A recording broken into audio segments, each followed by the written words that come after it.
Hello friends, welcome to my channel. मैं doctor Usha Udyavar बोल रही हूँ। आज हम देखेंगे कि डोलिटाग्राविर का रेजिस्टेंस सच्चे आया है क्या, उसके क्या साइड इफेक्ट्स है, और CROI जो कॉन्फ्रेंस ऑफ रेट्रोवायरस और अपॉर्चुनिस्टिक इन्फेक्शंस का जो कॉन्फ्रेंस हुआ डेनवर में 2024 में मार्च, तो उसमें उनके जो साइड इफेक्ट्स है उसके ऊपर भी थीसिस हो गया। उन्होंने वो पेपर्स भी पढ़े, तो उसके बारे में हम देखते हैं। चलिए, ये देने के बाद हम डोलिटाग्राविर के बारे में थोड़ा देखेंगे, क्योंकि डोलिटाग्राविर अभी अपने इंडिया में और पूरे दुनिया में 98% जो HIV पॉजिटिव है, PL-HIV, वो ये डोलिटाग्राविर यूज कर रहे हैं। और साइंटिस्ट लोगों को उसका रेजिस्टेंस भी देखने को मिल रहा है।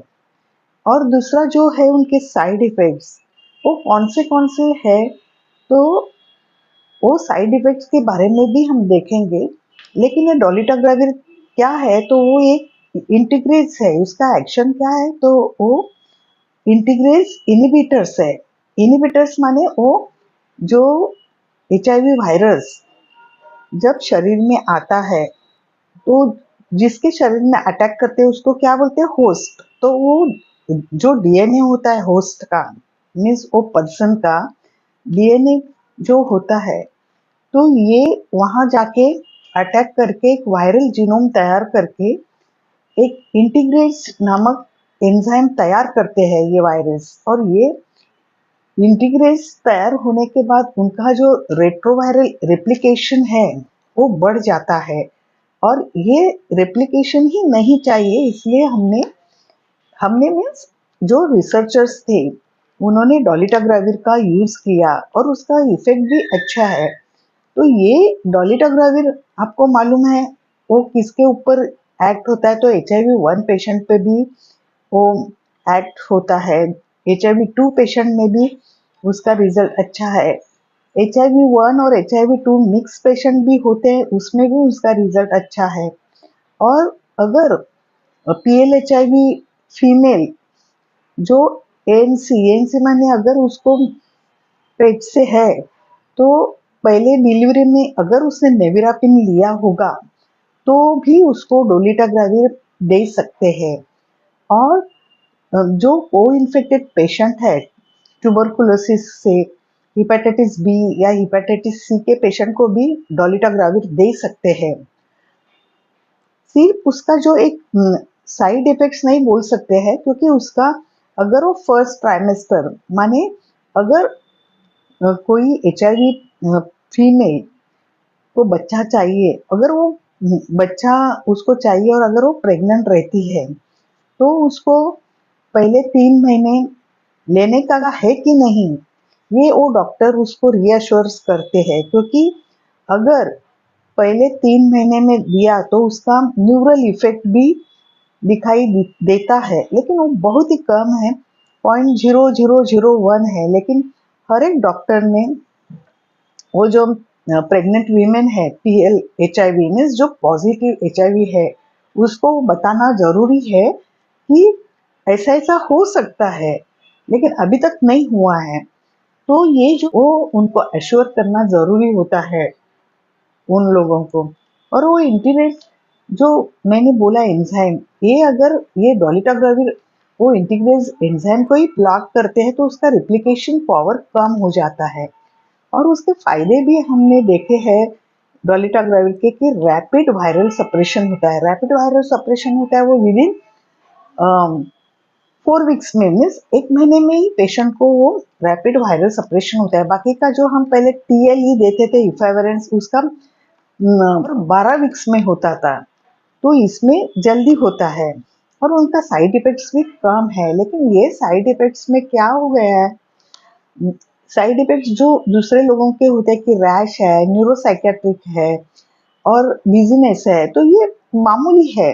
लेकिन अभी साल हो गए ये डोलिटाग्राविर को, और साइंटिस्ट लोगों ने भी ये जो मैंने बोला CROI, वो उसमें जो पेपर उन्होंने प्रेजेंट किया उसमें मेनली वेट गेन का किया था। और वो वेट गेन किसमें उन्होंने देखा कि मेनोपॉजल वीमेंस में उन्होंने वेट गेन देखा। अभी मेनोपॉजल मीन्स क्या कि 45 टू 50 एज की जब वीमेन होती है औरत, और अगर वो PL HIV है तो उसमें महीना आता नहीं, मीन्स मासिक धर्म जो बोलते हैं, मासिक पीरियड्स आता नहीं है, तो वो उसको मेनोपॉजल वीमेन बोलते हैं।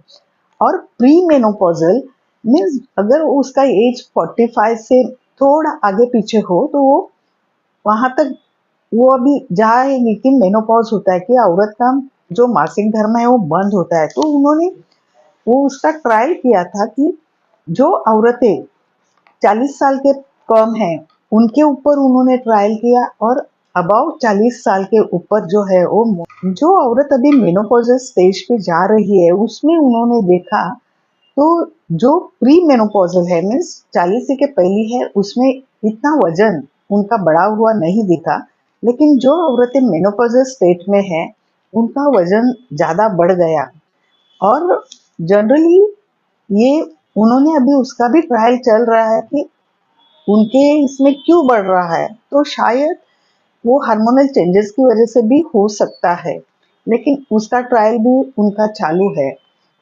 और जो प्री मेनोपॉजल का जो है अब पहले से, तो उसमें इतना औरतों में वजन गेन दिखा नहीं है। तो ये जो उन्होंने इसका पेपर उन्होंने प्रेजेंट किया था CROI में, और उन्होंने ये बताया है कि जब भी आप PLD चालू करते हैं, स्पेसिफिकली डोलिटाग्राविर, तो उसका जो क्राइटेरिया है वो बराबर मॉनिटर कीजिए। और दूसरा, अगर वजन बढ़ता है तो क्या करना चाहिए, तो प्रॉपर आहार लेना चाहिए और थोड़ा एक्सरसाइज भी करना चाहिए। ये हुआ वेट गेन का। लेकिन हमने अभी इतने 3 साल में देखा है तो वेट गेन तो होता ही है, लेकिन वो जेंट्स में भी होता है और लेडीज में भी होता है। लेकिन उन्होंने साइंटिस्ट लोगों ने वो पेपर ये किया होगा, तो अभी हम वो दिशा से देखने वाले हैं कि सच्ची वो जो मेनोपॉजल औरत है उसमें ज्यादा होता है क्या। क्योंकि हमारे जो OPD में आते हैं तो उनका तो हमने वेट गेन देखा है, तो उसमें हम लोगों को इतना हमने स्टडी नहीं किया, लेकिन हम लोगों को सब लोगों में वेट गेन दिखा है। और दूसरा जो हमने देखा है वो है हाइपरग्लाइसेमिया, मीन्स जितने भी पेशेंट हमारे पास आते हैं तो उसमें हमने ब्लड शुगर लेवल बढ़ा हुआ दिखा है। तो वो ब्लड शुगर लेवल अगर बढ़ता है तो क्या डोलिटाग्राविर से बढ़ता है क्या, ये इसका हम हमारे ही इसमें ट्रायल कर रहे हैं कि कहीं डोलिटाग्राविर से ही तो नहीं ना, क्योंकि जब से हमने डोलिटाग्राविर पेशेंट को दिया है तो उसको जो बोलते हैं डायबिटीज पेशेंट बढ़ गए हैं, उनका लेवल बढ़ गया है।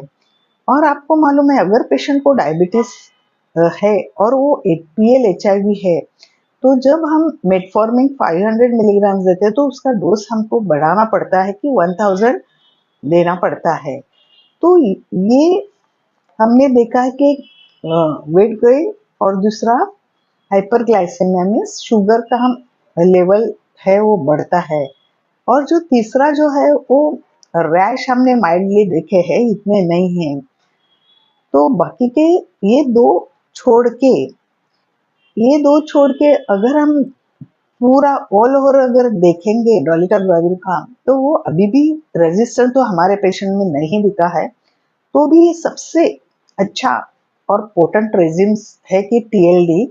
और उसमें मैंने बताया कि HIV-1, HIV-2, HIV-1 and 2, TB patient में हेपेटाइटिस B, हेपेटाइटिस C, और जो औरत नेविरापिन पे एक्सपोज हो गई उसको भी दे सकते हैं। और मेन जो बाकी के कोई ड्रग्स नहीं थे HIV-2 के लिए, तो ये HIV-2 के लिए भी है।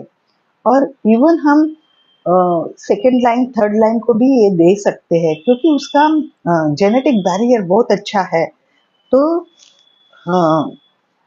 इसके लिए मैं बोलती हूँ कि अपने इधर इतना ये नहीं है। और जो वेट गेन के लिए रेगुलर अगर आप एक्सरसाइज करें, आहार करें, तो आपका जो वेट है वो कंट्रोल में आ सकता है। और हाइपरग्लाइसेमिया के लिए अगर हम शुगर बढ़ती है तो हम डाइटिशियन के पास वो पेशेंट को भेज के उनको प्रॉपर डाइट का लिख के देते हैं, क्योंकि थोड़ा भाग दौड़ की ज़िंदगी में वो डाइट भी आफ्टर 40 इयर्स हमको डाइट भी अच्छी तरह से लेना चाहिए।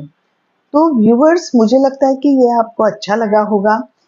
आप आज मैंने आपको डोलिटाग्राइड का रेजिस्टेंस अपने पेशेंट में आया है कि नहीं वो देखा, और कौन से मेन साइड इफेक्ट्स है, और वो जो एक साइड इफेक्ट्स है वेट गेन का वो CROI में भी डिस्कस हुआ है। और तीसरा जो हमने पर्सनली देखा है वो हाइपरग्लाइसेमिया देखा है। तो अगर आपको इसमें से कौन से भी साइन दिखे, मीन्स अगर आपका वेट बढ़ गया है, आपको डायबिटीज की शिकायत हो गई है, तो आप जहाँ से ट्रीटमेंट लेते हैं वो डॉक्टर से कंसल्ट कीजिए।